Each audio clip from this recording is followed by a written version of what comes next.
देश लकडाउनमा रहेको बेला यतिखेर धेरै युवाहरू स्वदेशमै के गर्ने होला भनी सोचिरहेका छन्। नेपालमा दिन प्रतिदिन प्रयोगकर्ता र बजार वृद्धि भइरहेको अमिलो रस अर्थात् कागतीको बजार फराकिलो बन्दैछ।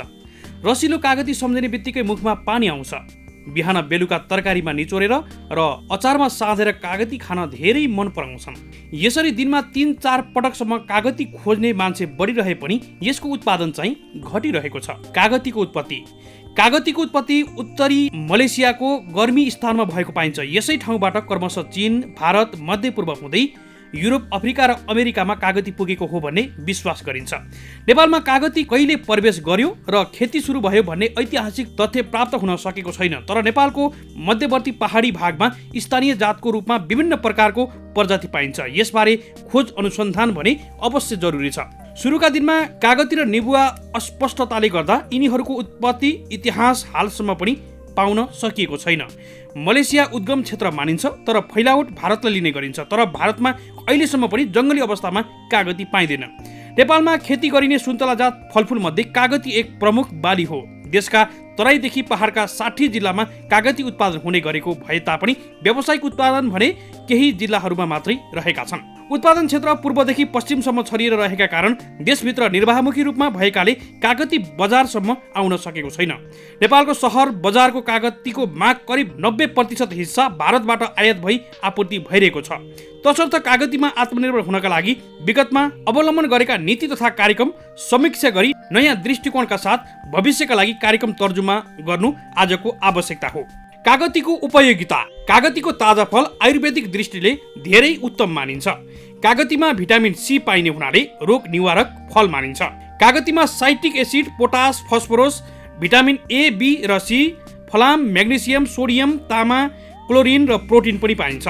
भिटामिन सी र पोटासियम एक आपसमा घुलनशील हुने भएकाले बढी खाँदा पनि बेफाइदा हुँदैन। शरीरमा रगत कम हुने व्यक्तिलाई नियमित सेवनले फाइदा गर्दछ। कब्जियत र उच्च रक्तचाप घटाउँछ। कागतीको नियमित सेवनले अपच, पेटका सबै जसो रोग विकार निष्कासन गर्न सहयोग गर्छ। खानामा रुचि, मोटोपन घटाउने, गिजा सुनिने रोग, टन्सिल, मुखको घाउ, डन्डीफोर निको पार्छ। रगत सफा राख्न समेत सहयोग गर्छ। नेपालमा कागती व्यावसायिक रूपमा विस्तार हुन नसक्नुका केही मुख्य कारणहरू: कृषकहरूमा व्यावसायिक सोच नहुनु, करेसाबारी खेतीमा सीमित हुनु, कम उर्वर रुखो जमिनमा खेती गरिनु, बेमौसमी जातको अभाव, गुणस्तरीय बिरुवा उत्पादन कमी हुनु, व्यावसायिक खेती विस्तार सम्बन्धी नीति नहुनु, बाली बिमा व्यवस्थित रूपमा लागू नहुनु, रोग किराहरूको समस्या, कृषक वर्गमा प्राविधिक ज्ञानको कमी हुनुका साथै प्राविधिक ज्ञानलाई महत्त्व नदिनु। व्यापारीहरूका अनुसार अहिले 90% भन्दा बढी कागती भारतबाटै आयात हुने गर्छ। नेपाली उत्पादनले 1 महिना पनि धान्न गाह्रो हुने काठमाडौँ कालीमाटीका एक पुराना व्यापारी बताउँछन्। पहिलो कुरा त गाउँठाउँमा कागती फल्न नै छाड्यो।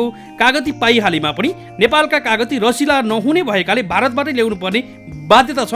अर्का व्यापारी त्यसमै थप्न भ्याए। यो वर्ष पनि कागतीको उत्पादन निकै कम भएको आकलन गर्न सकिन्छ। खेती योग्य जमिन भए पनि व्यावसायिक रूपमा कागती खेतीतर्फ किसान आकर्षित हुन सकेका छैनन्। छिट्टै नाफा नहुने र ग्रामीण क्षेत्रमा बजार पनि नपाइने भएकाले कागती खेतीतर्फ किसानले चासो दिने गरेका छैनन्। त्यसैले गएका वर्षहरूको तुलनामा यस वर्ष पनि कागतीको उत्पादनमा कमी आएको छ। तर एक पटक रोपेको कागतीले 20औं वर्षसम्म पनि फल दिइरहने कुरा भने सबैले बुझ्न जरुरी छ। बजारमा स्वदेशी कागतीको कारोबार हुनै छाडेको व्यवसायीहरू बताउँछन्। पोहोर परार स्वदेशी कागतीले 2 देखि 3 महिना माग धान्ने गरेकोमा अहिले 1 महिना पनि धान्न नसक्ने कालीमाटी फलफुल तथा तरकारी विकास समितिले जनाएको छ। फलिरहेका बोटको हेरचाह नहुनु र नयाँ बिरुवा नरोप्नुले कागतीको उत्पादन कम हुँदै गएको छ। स्वदेशी उत्पादन नभएपछि कागतीका लागि अहिले भारतबाट आयात गर्नु परेको तितो यथार्थ हामीसँग छ। तर भारतमा नै माग धेरै भएकाले भने जति कागती नपाएको व्यवसायीहरूले बताएका छन्। तर पहिले कागती फलाउने किसान अरू नै पेसा व्यवसायमा लागेका पनि छन्। फलस्वरूप यी ठाउँमा पहिलेको तुलनामा कागती कम फल्ने गरेको छ। एक पटक रोपेपछि 20औं वर्षसम्म फल दिइरहने कागती खेतीको लागि अब साँच्चीकै कागती मिसन कार्यक्रम आवश्यक छ।